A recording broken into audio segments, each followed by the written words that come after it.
తెనాలికి Andhra Paris అని పేరు ఎందుకయ్యా అంటే సాధారణంగా ప్యారిస్ నగరం అటు ఇటు కాలువల మధ్యలో ఉంటుంది, సుందరమైనటువంటిది. అది చూసి వచ్చినటువంటి ఇందిరాగాంధీ ఆ తర్వాతన తెనాలి మీద దగ్గర ఒక కార్యక్రమానికి అటెండ్ అవ్వడానికి వచ్చింది గుంటూరు జిల్లాలో. పైనుంచి హెలికాప్టర్లో వెళ్తా తెనాలి చూసింది. అది 3 కాలువలు ఉంటాయి తెనాల్లో, 3 పంట కాలువలు నిండుగా నీళ్లు ఉంటాయి. 3 పంట కాలువల మధ్యలో నగరం ఉంటుంది. అది చూసి ఇదేంటి ఇక్కడ ప్యారిస్ లాగా ఉంది, ఈజ్ ఇట్ ఆంధ్ర ప్యారిస్ అని అడిగిందట ఆవిడ. అందుకని అప్పటి నుంచి అప్పుడు కాంగ్రెస్కి సంబంధించిన నాయకులు ఆ ముక్క చెప్పడంతో ఆంధ్ర ప్యారిస్ అని తెనాలికి పేరు పడిపోయింది. ఇప్పుడు ఆ తెనాలిలో పవన్ కళ్యాణ్ ఇవాళ పర్యటించబోతున్నారు.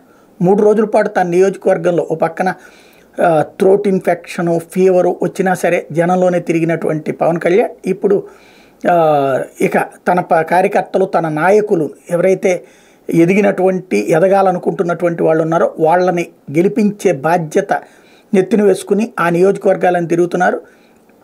తాజాగా తెనాల్లో మొత్తం ఊరంతా చుట్టబోతున్నారు, ఊరిలో మాట్లాడబోతున్నారు. నాదెళ్ల మనోహర్ని తన సహచరుడు మొట్టమొదటి నుంచి పార్టీలో తనతో కలిసి తిరుగుతున్నటువంటి నాదెళ్ల మనోహర్ని గెలిపించుకునేందుకు సిద్ధపడుతున్నారు.